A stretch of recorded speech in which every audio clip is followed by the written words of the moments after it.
It is mailbag day, so y'all know we gonna jump into the mailbag. But before we do so, we got two things to talk about. Should the Chicago Bears be confident in Austin Booker heading into year three? And we gonna give our thoughts on the Iceman trademark battle between Caleb Williams and the legend, George Gervin. Y'all know we gonna talk about it, break it all down, but you gotta hit the music first.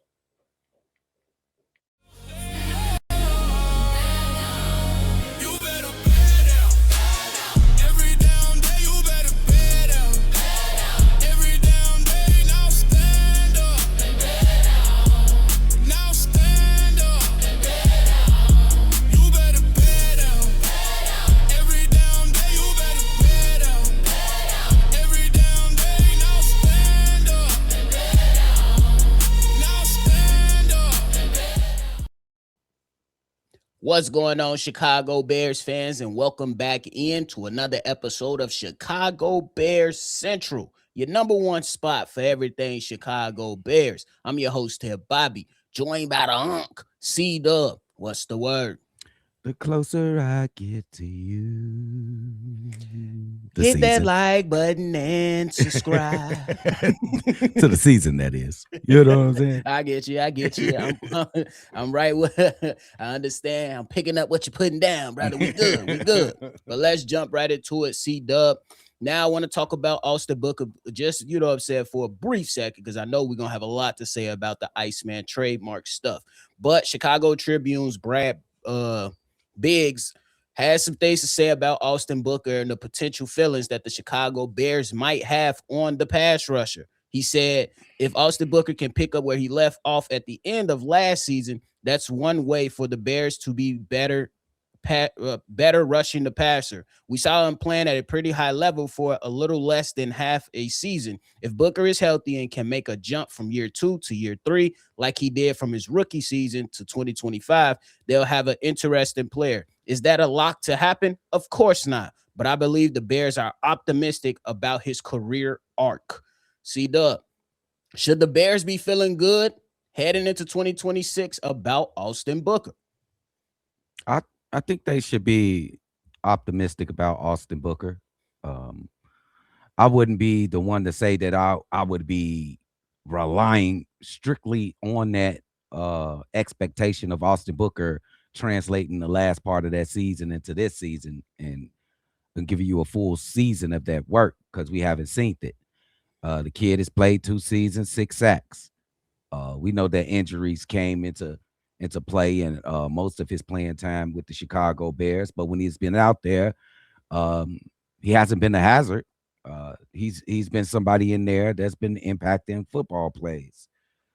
But for me personally, I don't think that you should bet the bank on that. I think you should get your plan Bs. I think you should get your backup plans in motion just in case. For one, he's injured. The risk of injury. He's been injured the first 2 years of his career. So with just that, you should already have a plan B, maybe a plan C. The second one is maybe that's because the defenses maybe wasn't more prepared for Austin Booker. Let's see him play 4 or 5 weeks and make an impact, and then the defense. Okay, now we're going to pay a little bit of extra attention, to Austin Booker. Is he able to overcome that? That's a lot of steps to we be like, okay, now we settled at that defensive end position. I agree with that in certain parts of it, but I think the Chicago Bears should be optimistic about Austin Booker simply because the guy that they paid a lot of money to in 8 games only had 1 sack, and that's Deo and Dingbo. It's not good enough. Is he motivated? We'll see. But Austin Booker, I think that he did put on for the Chicago Bears towards the end of the season. It was very impactful. You seen him kind of elevate himself, but then elevate Montez Sweat too, because Montez Sweat now had help on the opposite side of that defensive line. Yeah, in my opinion. Should they? I'm gonna agree with you. You still can't go out there and just throw all your chips into the middle of the table and say that he's now going to be a level pass rusher. He still has to go out there and prove it. And I will include this last point.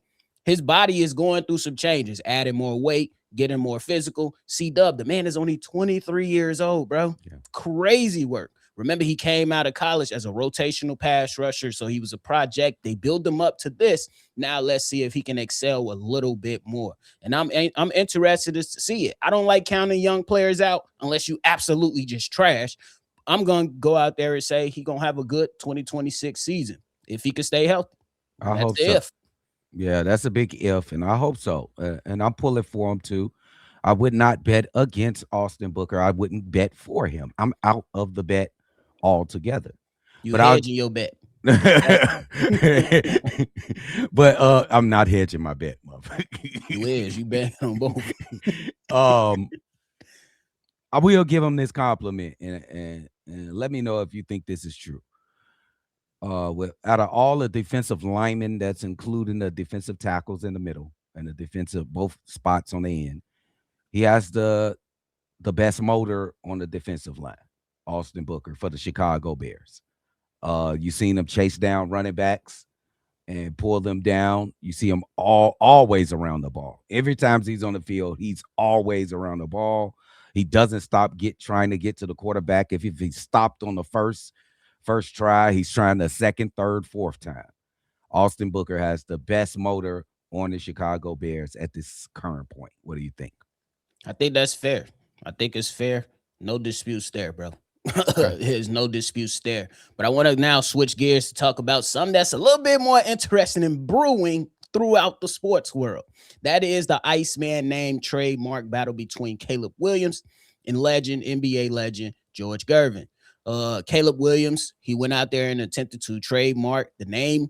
George Gervin issued a response telling him it's only one Iceman, and then went out there and tried to file the trademark himself.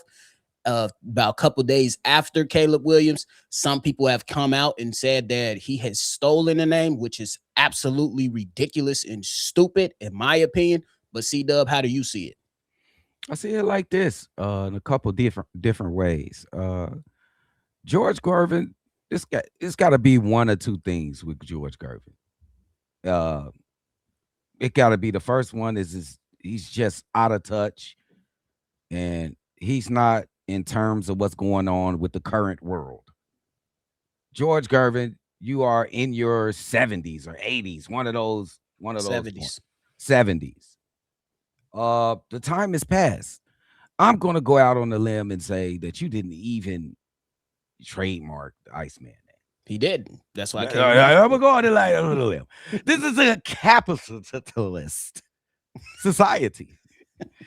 If you don't get your shit written down on paper, it's not yours. Now, we do recognize you as the Iceman, George Gervin, with the pearl. You know, the finger roll. Nephew, he got the finger roll, George Gervin. He even played in Chicago for a couple of years. I know. 1 year. So we respect that, bro. But when does the old guys stop trying to be like the YNs? Caleb a YN. Stay out the way. It's their world, George. It's a money play, if anything. If it's not just you thinking that's really your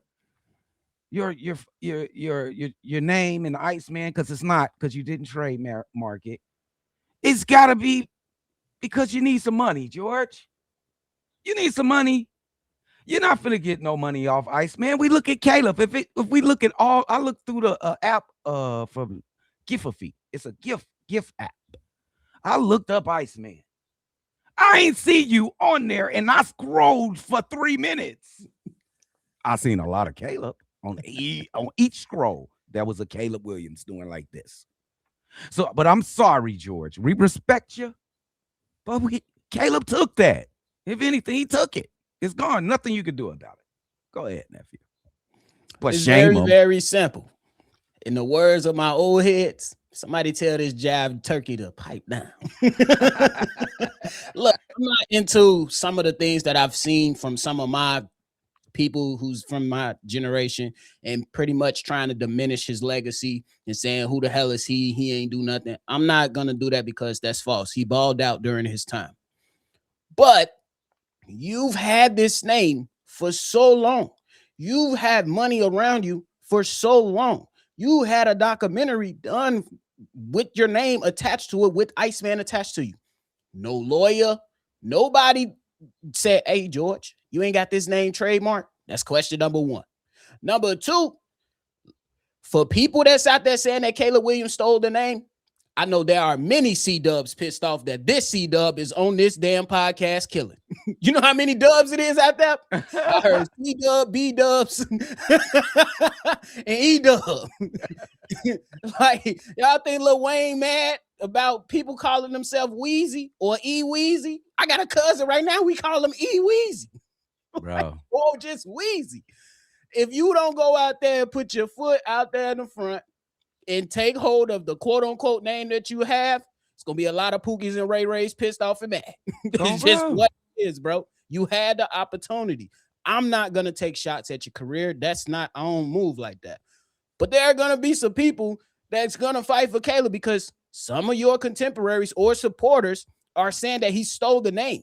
No, they didn't. He didn't steal the name. The name was given to him by his teammates. And if some of you all who claim that you watch the Chicago Bears every single game, Skip Bayless, how the hell did you never hear the NFL audio of his teammates calling him Iceman? You weren't listening. You weren't listening. That's the only point. I say we'll see what happens, how it plays out. But this young man is trying to brand himself the same way Tom Brady branded TB12. See, I don't know what number Terry Bradshaw wore, but if he would have trademarked TB12 before Tom Brady, oh well, Tom Brady would have been held out. But it was actually 12. It was. So, but you never heard nothing from Terry Bradshaw. Yeah, that's a good point. So give it up. It's over with. That motherfucker just better add an extra N to the last. Fuck wrong? We got that. He's not winning. Add an extra N to that shit. We go see how it plays out, man. Y'all let us know your thoughts about Austin Booker and the trademark underscore battle. On the real. Ice but, underscore man. George Gervin. Man, his name apparently, shout out to Skip Bayless for putting us on. His name was supposed to be Iceberg Slim. I was waiting for you to say this. His name was supposed to be Iceberg Slim, according to Skip Bayless. Make it even worse. Hey, Caleb, I'm a send it to you. And you just use that as evidence. Hey, gang, your name was supposed to be Iceberg. What are you talking about? What you talking about, bro? George tripping, man. Sit your ass down. Your name supposed to be George Iceberg Slim Gervin. What you talking about? What's wrong with George? Hey, man, but we ain't gonna hold y'all up any longer. C-Dub, it's time to get into the favorite part of these Saturdays that we always enjoy so much, man, with the mailbag. This first one is from Chris Evans, my boy. Chris. Hey, Chicago Bears Central. What's going on? It's Chris Evans again. Yeah, I was calling back because it's actually two more things I really want to go over. I'm actually redoing my call. The two things I want to go over is Kobe Bryant being the underrated big swing in free agency for the Bears so far. And then the second thing is trading Tyson Bagent. Number one, so I don't forget Tyson Bagent, I do see a world where the Bears on draft night, potentially we could trade Tyson Bagent. I'm going to tell you like this. If we get a defensive end at 25, if we get that McDonald kid from Ohio, I don't see why we don't trade Tyson Bagent to the Cardinals for a third. I think the highest you could get for Tyson Bagent is a third on draft night. At the latest, the least you could get is a fifth. Reason why I'm saying the third, because Tyson Bagent got real good mechanics and he hungers to start. And whoever doesn't get Mendoza, so let's say if the Raiders draft Mendoza, trade him to the Cardinals. If the Cardinals trade up and get him, send him to the Raiders. Get you a third out of Tyson Bagent. Get you a steal. Kobe Bryant, he is the big swing. I've seen a lot of players leave. One of them was Greg Olsen. He didn't win a Super Bowl, but I saw him go. We've seen a lot of players leave Chicago and go to the Super Bowl and win. But I haven't seen a lot of players win Super Bowls and come here and want to win. So Kobe Bryant was a huge big swing. We didn't pay him a whole lot. We signed him up for 4 years. And after losing Kevin Byard, a legendary safety, and Brisker, who was good but injury prone, where he's fast, he's healthy, and he's only progressing. So Kobe Bryant's the big swing. Trade Tyson Bagent for a third-round pick on draft night. If you go defensive edge, trade Tyson Bagent and get you a defensive tackle. Back up Javon Dexter C. Tell me what you guys think. Do we trade Tyson Bagent on draft night and get a tackle or an edge if we don't get the other? And do you think Kobe Bryant was the underrated big swing for the Chicago Bears? See y'all later. Bro said, see y'all later. I'll see you later, big dog. We're going to be in the city later today as boss. Appreciate the call, though, Chris, for sure. C-Dub, what you got for us? Shout out Chris with the dope voicemail. Let's start with Tyson Bagent. I hear what you're saying about Tyson Bagent, and that will be a great acquisition to get a third round for Tyson Bagent. But I think Tyson Bagent's best spot for us as Chicago Bears is a backup quarterback to Caleb Williams. I think his best value is at that. I understand there's a lot of people who love Tyson Bagent and want to see him get the opportunity to play every Sunday. But his best impact for the Chicago Bears is to be the backup quarterback for Caleb. Kobe Bryant, I agree with you 100%. We just got rid of Pro Bowl Kevin Byard, had the most interceptions in the league last year, and beloved Jaquan Brisker, who I think is still going to be a great safety in this league. For you, Caleb, right? Hey, Kobe Bryant. Obviously, Ryan Poles sees something great in you. I think you're a great player. Maybe you didn't get all the credit that you deserved in Seattle. I'm gonna give you your credit, big dog. I'm gonna give you your credit. They ain't deserve you, Cole. You came home. Now you're gonna show them what they missing when you went to Chicago Bears. Kobe, I agree with Chris 100% on Kobe Bryant. I think we're gonna have a determined young man. I think we're gonna have a focused young man, and we're gonna have a teacher out there to show us the way to get all the way to the mountaintop in Kobe Bryant. Ain't that crazy? Kobe Bean Bryant. Rest in peace, for sure. But this Kobe Bryant is definitely the swing that we wanted to see over the offseason, at least something like this, simply because this is a guy that played corner and then moved to the safety spot, and he adds a lot of versatility for the defense, and now he's going to come in and provide some experience and be able to let guys know, hey, this is what we did in Seattle every single day to reach the mountaintop. And I think that's going to be good for them. To be honest with you, Seattle, they probably wanted to keep him, but they couldn't keep him. They got too much. They just gave this man Jackson Smith and Jigba $46 million. And they gotta pay Devin Witherspoon too. So that ain't happening. He was coming. So shout out to Ryan Post for that. For Tyson Bagent, man, I agree with C-Dub. I moved on to agreeing with C-Dub. Yeah, I think that his best value for this season is backup quarterback, and you also want to have good value or at least a competent guy that you trust. And Ben Johnson trust him just in case, knock on wood, Caleb got to miss a game. You know what I'm saying? So you want to have that reassurance right there with you. And I think, honestly, if they were willing to trade him, they would have been traded him, in my personal opinion. I don't necessarily know if it would have been for a third, but I think if they were eager to move up off of him, he would have been gone by now. Yeah. Man, but draft night is still here. It could still happen on draft night. I just think the chances are slim. I don't care what his daddy say. He best as the backup quarterback for the Chicago Bears. Man, he got one more year left. He can rock out one more year. He good. Fuck. We ain't torturing him. We not doing that. Appreciate the call, Chris. We about to get into this next one. This next one is from Dre. Cognac boys, this is the man Dre calling from McKinley Park Hayes. I just finished watching today's episode, Friday, March 27th, and you want us to speak out on whether or not you think the Bears should go with edge or safety in the first round. Me personally, I think they're going to go safety.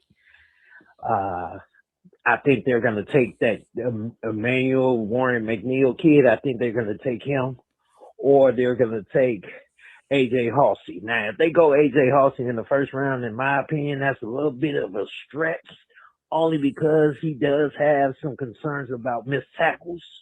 But if they were to take A.J. Halsey in the first round, then I have no doubt that that's something Al Harris and DA can definitely correct. But I think they're going to go safety. I prefer defensive tackle, or I prefer defensive tackle, but I believe they are gonna go safety. You let me know what you think. Shot time up, bet out. Peace. Quick and straight to the point. Shout out to Dre. Appreciate you for the call, brother. I agree with you. I think that in that first round, I think the Bears might go safety. C-Dub, this is just my opinion from what I've watched. And me and Steve-O just covered Emmanuel McNeil Warren on NFL Central. And we threw videos in there. Go ahead and check it out if you haven't done so already. Free plug. But nonetheless, I think that when it comes to the safeties, there's tiers to this shit. And the top three is Caleb Downs, Dylan Thieneman, and then McNeil Warren. After that, it's a gap. AJ Halsey, he's good, but he falls in that second tier. And I think that you have to go the best player available. It could be what's on the Bears' radar, could be on the defensive line. But I think that if you have a chance to grab one of those safeties, either Dylan Thieneman or Emmanuel McNeil Warren, you got to go out there and swing, and because you got 2 picks in the second round, and you can definitely still address the defensive line with some good defensive linemen like Danny Dennis Sutton out of Penn State. I think he's really good. He was in my mock draft. If you haven't seen it, go check it out on Chicago Bears Central. I'm plugging myself. Come on now. And then Grayson Holden out of Oklahoma. C-Dub, what you got? I'm at the conclusion that all of you just think the world of Austin Booker. I'm just in that conclusion right now. Because every time somebody says for the 25th pick, they either say a defensive tackle or a safety. Do you know that we were at the bottom of the league at getting at the quarterback last year? Why does everybody continue? That's my only conclusion I can come up with, that y'all think that Austin Booker is going to be big time. But not me.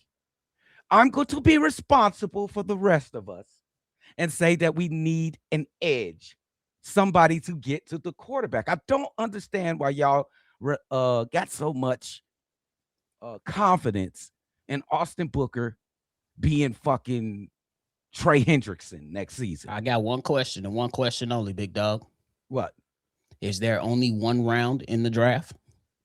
Why can't we use the first? We can absolutely use it, but if they feel the best player available is a safety, you take the safety. Okay, this draft is filled with defensive linemen. Here's the disconnect then. You guys want the best player available at that certain point. I want the best edge available at that certain point. There's no given that guy that you got pinned down to grab in the next round is going to be there, the best defensive edge.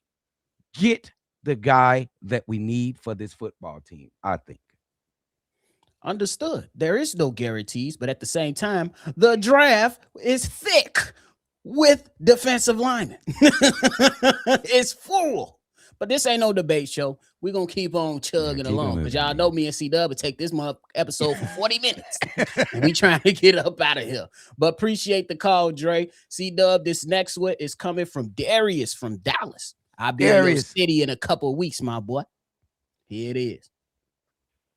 What's going on, guys? Darius from Dallas, man. I just wanted to call in and give my thoughts, I guess 2 cents, whatever you want to call it, on what I feel like we should do with the first 3 picks. Now, I ain't super detailed and going into all the damn picks in the draft, but what I think we should do with the first 3 will be absolutely best case scenario, man. Because I feel like as far as stopping the run, we still got to get more pass rush. I do agree with that. But as far as stopping the run, we're not as far away as we think. And I think my first 3 picks are going to solve a lot of things. If somehow, I know Hayes be all giddy about it, but, he loves Ohio State guys. And I like that big old boy they got at defensive tackle, Caden McDonald, I believe. That'll be absolute best case scenario sitting there at 25. Because his specialty is just, and he even said it himself, I'm going to occupy these defensive tackles so that my linebackers can do their job. That came out of his mouth. So that means that is something that is in the back of his mind every snap. He just wants to take up guys so that the linebackers can go. And with the addition of Devin Bush, guys that are really instinctive, like a Sanborn, really instinctive in the run game. And then you get a healthy TJ Edwards. Okay. And then my was it the 57th pick? I think we got to go with, I think we got to go with Jacob Rodriguez if he's still there. Now, he might not be there. Some people have, a first round grade on him. Some people have a second round grade on him. I think he's a first rounder, but I'm hoping that he flips. And if he does, could you imagine a healthy TJ Edwards, Devin Bush, and a Jacob Rodriguez? Dude, that is a playmaking, athletic linebacking core. And like I said, if we just get big bodies on that defensive line, and we can find that in the draft, early in the draft and late in the draft, if we can just get big bodies in there, that's just going to be like Caden, and just hold your guy. We got a linebacking core that is fast enough to where I feel like that would significantly improve our run defense and put teams in more third and long situations so that we actually have a chance to go get these quarterbacks. Okay. And then with that the last second round pick, we're going to go ahead and get that center out of Kansas State. So C-Dub can quit crying about Bradbury. I don't know what Bradbury done to him, but he don't like him. So we go ahead and pacify old C-Dub, my boy. And then I think that'll be the best case scenario, man, for the first 3 picks of the draft. But yeah, man, let me know what y'all think. Text us up there now. You heard him. C-Dub, what you got? Shout out to my boy Darius, man. I especially like the pick at the end, being very responsible. But I do have a question. You started off with your voicemail saying that I think we do need a pass rush. Then you proceeded to go through your picks without picking a pass rusher. That's not true, C-Dub. His Yes. first pick was a pass rusher. McDonald is a run-stopping defensive tackle. Stop it. That's he a had pass 3 rush. sacks last season. So is it Yeah, your DT. logic and Darius' logic that they're going to free up Austin Booker and Montez Sweat? Then I'm riding with you. But you did not even answer what you said in the beginning of the thing. You said we need a pass rush. You went for McDonald, Rodriguez, and a center. You didn't say anything about the pass rush. Why are we not looking for what we want? A pass rusher. Somebody tell me. Every time somebody comes up with a list, hey, they started off, we need a pass rush, bro. That's the one thing we need. Okay, we need a safety. We're going to draft a safety. We're going to draft a linebacker. And we're going to draft a fucking punter. When are we going to get the edge right? You done? Shout out my boy Darius, though. Hey, shout out to Darius. But hey, man, one of those picks on there that I'm really intrigued by is the Jacob Rodriguez, bro. When I turn on the tape, he can ball out. C-Dub, 2024, 127 tackles, 10.5 tackles for loss, 3 forced fumbles. Had a better year last year. 128 tackles, 11 tackles for loss, 7 forced fumbles. Peanut punch. Time out. I wouldn't be mad at it. Y'all got C-Dub fired up. It's busted. It's gonna be a great Saturday, by the way. Appreciate the call, Darius. Hey, C-Dub, time to get into this last one. This is from my man's. I holla. Milton. What's the word? Yo, Chicago Bears Central, them Cognac boys. What it do?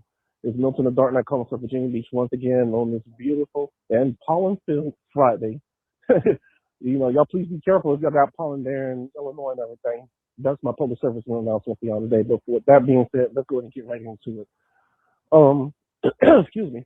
With the draft coming up next month, do y'all think that the Bears will go all defense with all the picks, or would they do like either between half to about 3/4 of defense and leave the rest for the offensive line? I think the positions, if they were to go offensive line with some of the last remaining picks, would be, the offensive line itself, like the guard, center, and the other position. I can't think of it right now. And definitely wide receiver. I am excited to see Jahade Walker to step up. I guess he'll be like the number 2 guy behind Roma Dunze. So I'm just hoping that Roma will be able to step up. And then with Roma, I'm going to have to go to the Home Depot and those and invest in some Gorilla Glue or some cement glue for him and stop dropping them passes, man. It just is as it is at this point. But no, he's still decent because he's going to be coming up on a contract year. He and Caleb, is that I need him to step up to be Robin to Caleb's Batman. Iceman, he can't be playing around with that. He's gonna drop passes and everything. Not only him, but just him instead. And then with the tight ends, they don't need to draft a tight end.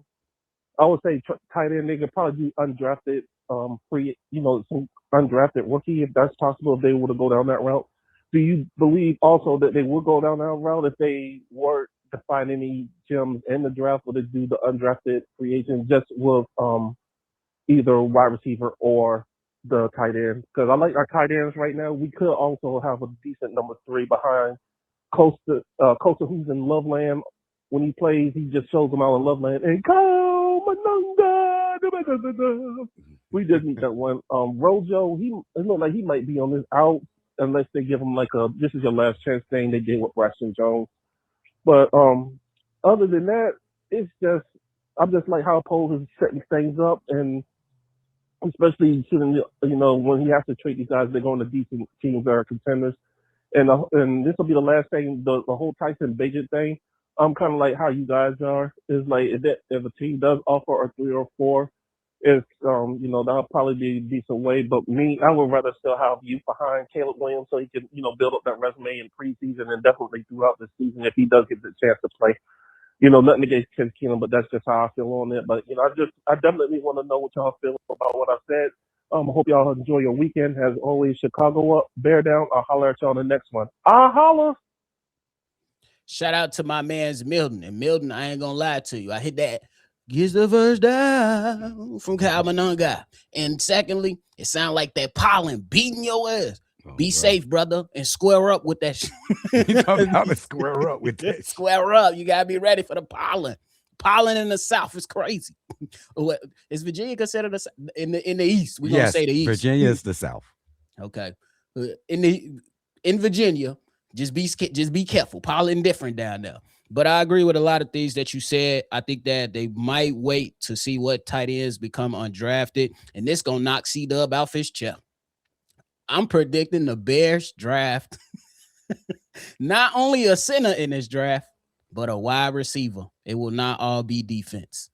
Okay. I'm not mad. You thought that was gonna get that? You thought that? No. You thought that was gonna make me upset? No way. No way. You got, man? Because I agree with you. We do probably need another young guy for like a fourth wide receiver out there.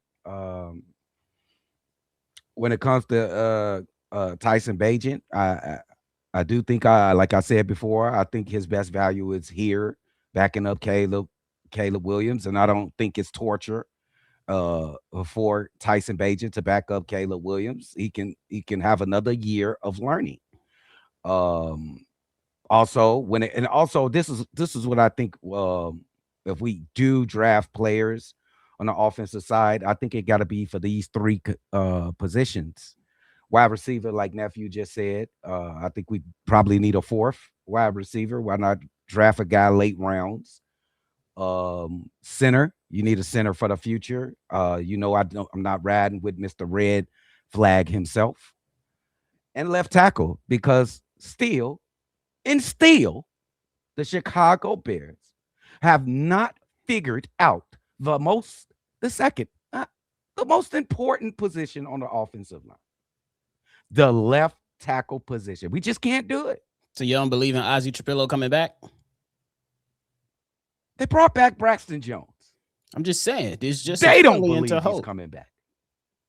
I mean, they probably at the end of the season he'll be back. I don't think they're that high. If you sign, would you think Braxton Jones is a good depth piece? Yeah, for now. Couple games. I guess, dude. Re-sign it. I guess, dude. I guess, dude. Thing Ryan Poston did while he been here. I don't understand. I guess, dude. That's crazy, guess, dude. Right but he said, I never heard no shit like that. Not from But hey, man, you got anything left for the episode? Yeah, I was in Wakanda, Illinois yesterday. I heard a couple people talking like that. But anyway, make sure y'all hit that like button, subscribe if y'all haven't already. We are the #1 spot. Hey, for real though, he was like, I was in Wakanda, Illinois. I said, it's a Wakanda, Illinois. I said I know the motherfuckers ain't. Hell no, completely different demographic. Hee-haw. Look at that. What you talking about? But hey, man, we appreciate y'all for tuning in to another episode of Chicago Bears Central, man. Make sure you go ahead and hit that like button and subscribe to the channel. Let us know your thoughts and everything down below. If you want to call in and be a part of the mailbag episode, the number to do so is 773-242-9336. We are the number one spot for everything Chicago Bears. Y'all already know we're going to catch y'all on the next one for sure. Chi-Town up and better out, baby. This has been a presentation of the Break Media.